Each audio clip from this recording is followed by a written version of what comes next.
Hello and welcome. Today we are going to take a look at the grid generator.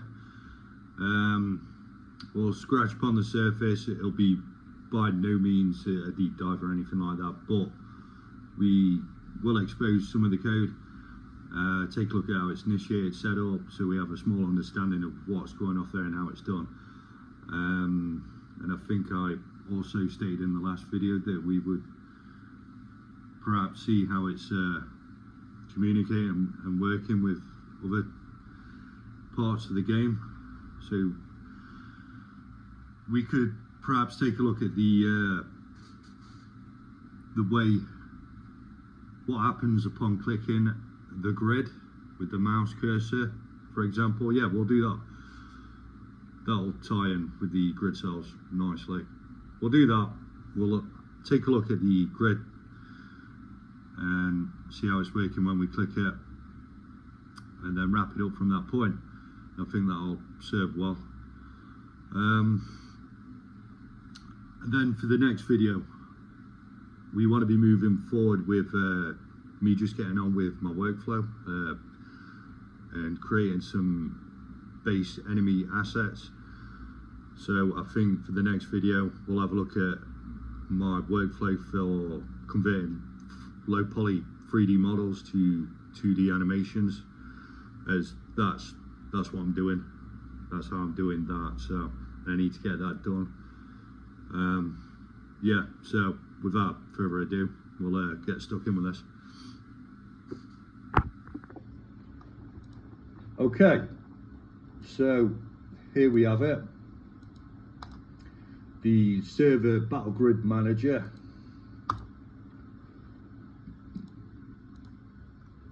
You will notice it's a server battle grid manager. Whenever we produce or share something during multiplayer, we do not want it to be controllable or manipulated by any of the clients. And so with the level itself and what I have planned in the future for it, this is important. Anyway, we begin with server initialize. And inside here, I believe this was called from a week, perhaps. Start host, my network code, yeah, that makes sense. Following. We have initialized grid map file. We are loading our tile map, our map from a JSON file. Let's take a quick look at this.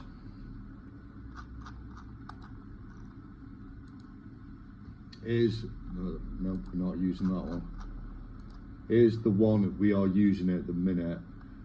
We have a height layer array, self-explanatory really. 0 is flat ground, 1, 2, 3, 4, and so on and so forth. It becomes higher.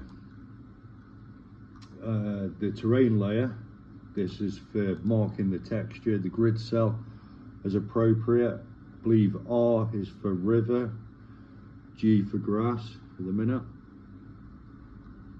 B for bridge. And then we have a prop layer.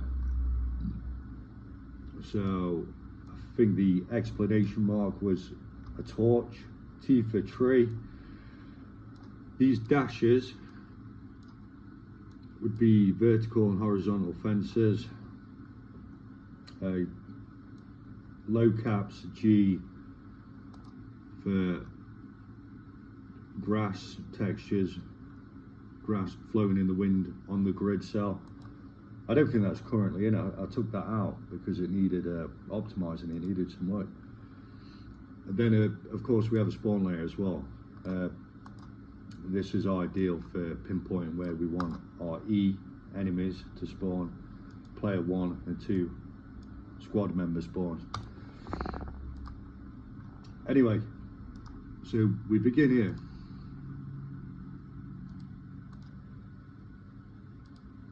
With our method for loading this.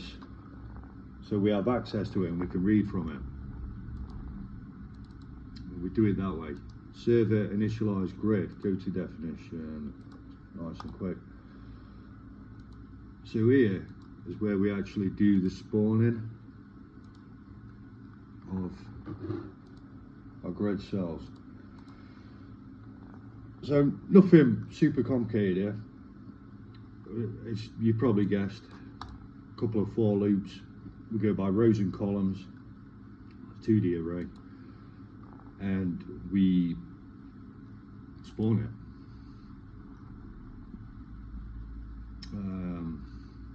Pretty self-explanatory right there. Spawn grid cell. This is how we're doing it. So we get our game object, we instantiate it. We've got a network grid cell prefab, and if we have a look at the inspector in the engine,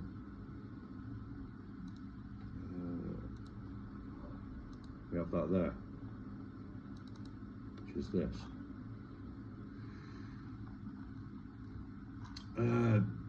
This goes deeper and further here, but we're not going to that right now. Each grid cell's got its own script and properties on it.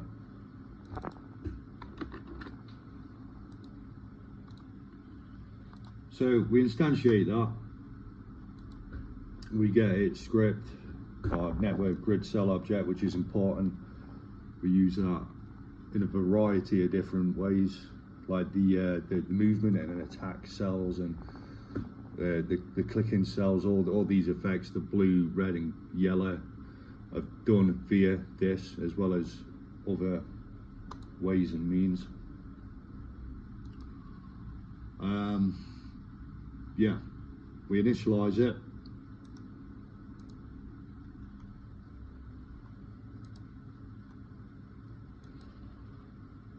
And spawn it. We have to use something called network server when we're using Mirror. This is because anything you don't add to your network manager in terms of registered spawnable prefabs will not show up for any connected clients. So this list here in Mirror, these are all the things that are conveyed and communicate between connected clients. So host and player, remote player 2, so on and so forth. We're obviously going to need our network grid cell 3D object scripts because that is the base foundation of our battlefield environment that we interact with. Of course, you can see other things here that are important. Anyway, we do this and it's spawned, it has its position in space. We also store it because this is a server based script.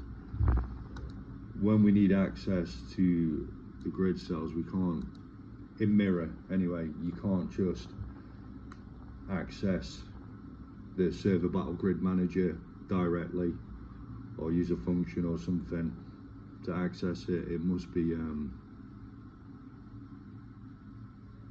communicating with other means in another way, different way. We go straight to server apply height. These functions, as you more than most likely guessed, work with our JSON files and our spawn methods beforehand. So apply height, as you can see, we take our cell object, its X and Y position, our JSON files now mapped into our map data, which looks like that.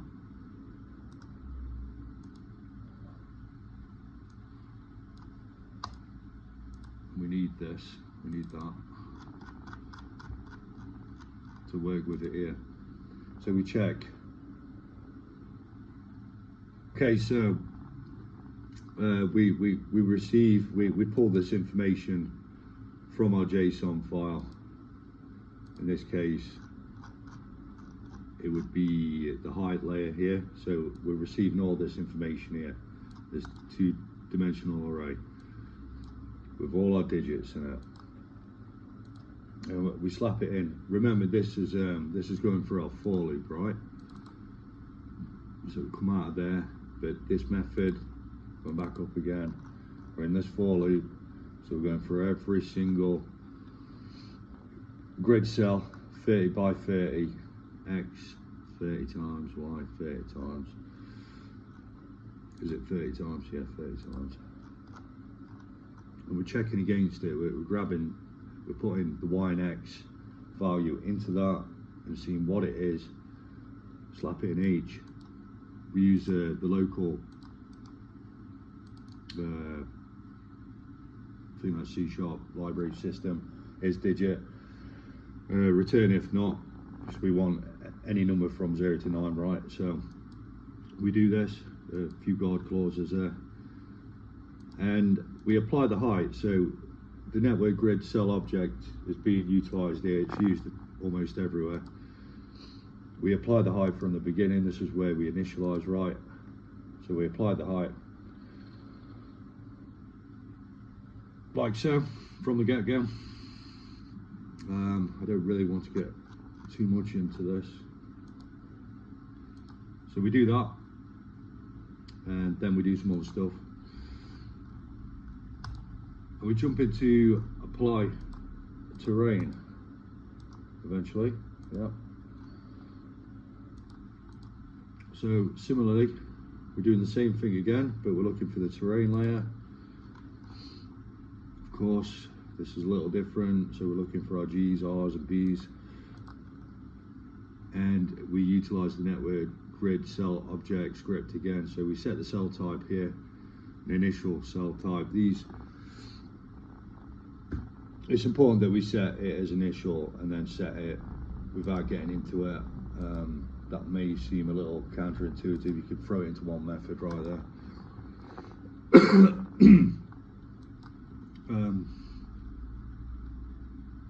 We made these changes. We made these applications initializations based on what it should be here. And again, same job for props. It's pretty straightforward, as you can see.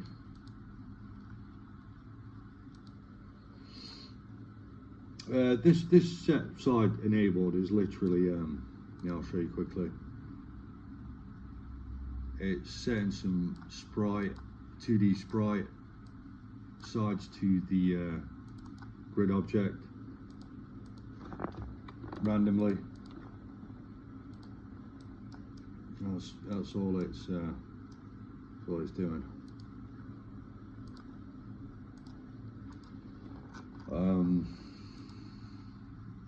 Okay.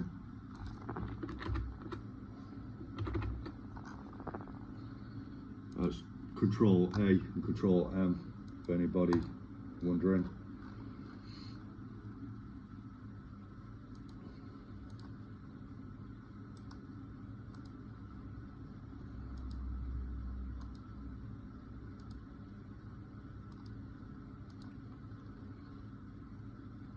And then of course we set our player spawns this way as well. It's in a separate for loop for some reason. Probably not do that.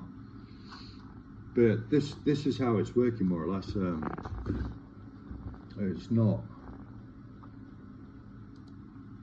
a complicated thing to set up initially.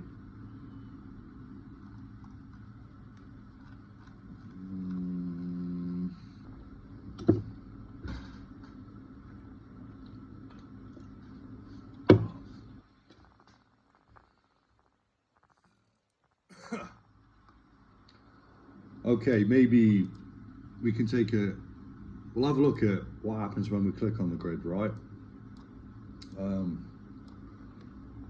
Because that will show you a few systems interacting with one another. Give you a rough idea of what's going off there.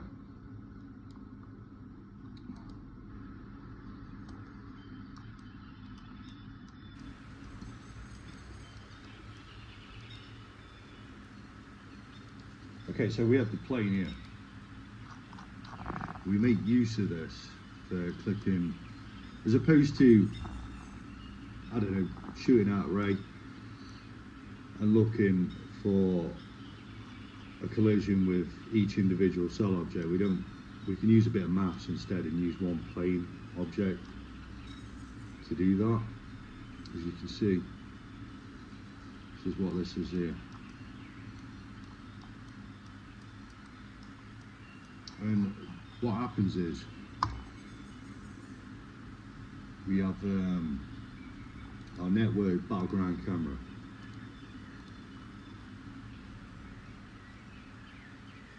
And within its update loop, detect view to grid click update. We have this. I'm just going to check. Just going to make a check to see if we've clicked first and foremost, and then whether or not, pardon me, excuse me, and then whether or not, yeah, see, we're shooting this array from the camera to wall space. Whether or not we've made a collision with that raycast, using a bit of maths, we can determine which grid cell that may be, correlate it in conjunction with that. Correlation, that's the word I'm after. Okay, so if we just put a little debug bullet point there.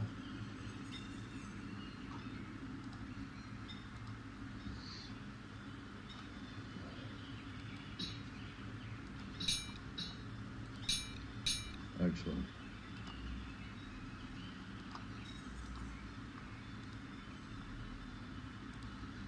We'll restart it and debug from the get-go.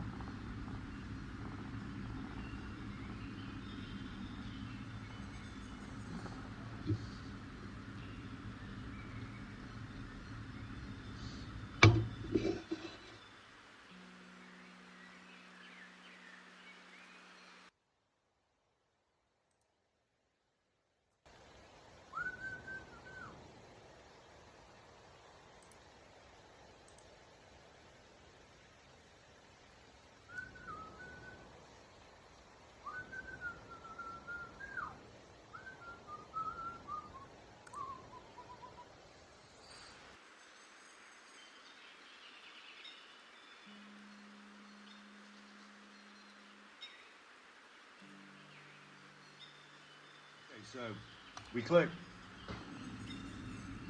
and yes, we do get our first mouse click. We check to make sure that's not the client grid manager. Is literally a client copy of the server battle grid manager, not a full copy, but it gives us a reference to the grid cells, the network battle grid object cell script that we'll need, network grid cell object. Right, so we go past this. We use that as the origin 00. That is the cell width. Get the world center. So, you know what? I could cache that. Really, should probably do that. Agree. Click. Okay. So we shoot our array out, and if it hits any of these grid cell objects from our camera point, then we come through. This is where we make our check relative to the grid cells, where we clicked and pointed and made an impact, a collision with our array point. If it's within the grid cells, the diameter within itself, its area, we're able to get past this if check, and we go through and act as appropriate. So these guard clauses here are just to prevent certain behaviours happening that should not be happening during these events. So anyway, this is an example of a mirror framework network code here. Report click, grid click to local.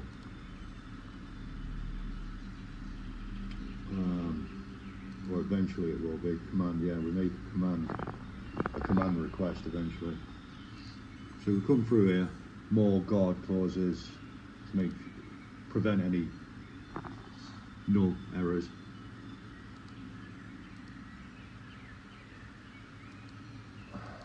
Yeah. All that. Right there below, yeah.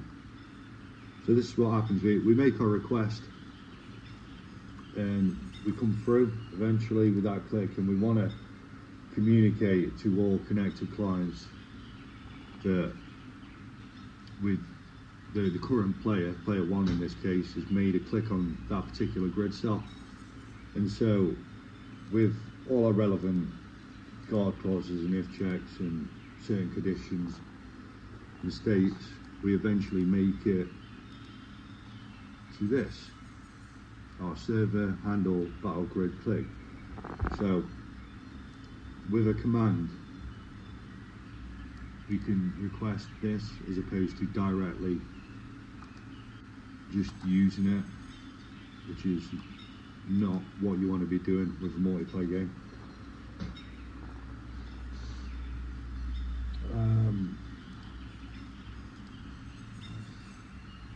Anyway, so we come through more guard clauses and if checks. Lovely jubbly. All this is ignored. This is what happens if there's a character assigned on that particular grid cell. In this case, it's an empty one that we have clicked. So what we're doing is we're in the server now. We're going to make these changes based on the client clicking on the grid cell and sending and requesting this. So we can assign things like last grid cell position clicked, which is in the network event manager. We use this all over the shop as well, where appropriate and relevant. We've got the cell, we've got its assigned grid position. We do things of this nature. Audio manager, play the right audio soundbite for it. Make our request changes, camera changes based on this.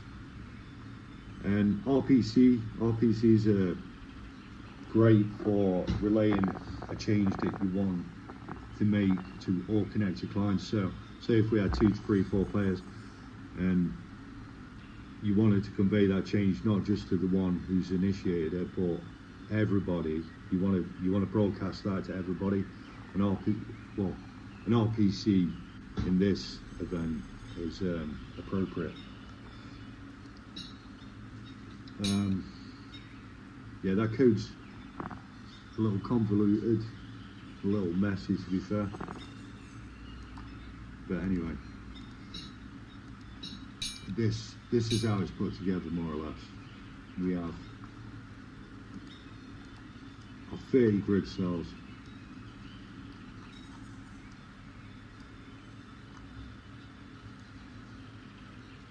Spawned and communicated, synced across connected clients.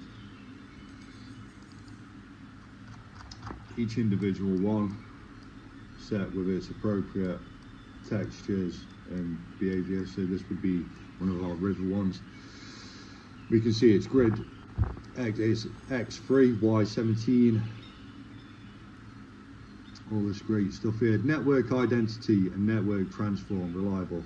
These are obviously mirror components, and this was required. You need a network identity on almost anything that's going to be used in the multiplayer environment, game world.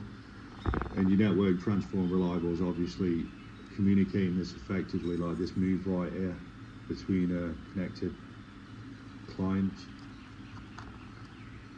So we make use of that with our character objects, our squad member character objects. Here's a bandit, for example, that we've spawned, and we'll see that we indeed have these components on here.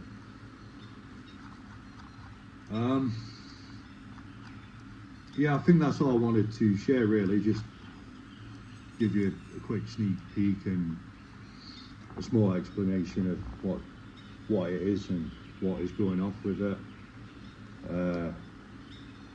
Yeah, so I think we'll call it at that, and then on the next video it will be just me working towards feature goals and content creation, asset creation, just building the game basically, and then sharing that in small uploads here and there.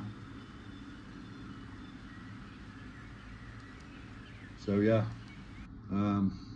that's it for now. So thanks for watching. Hope you join me soon again. See ya.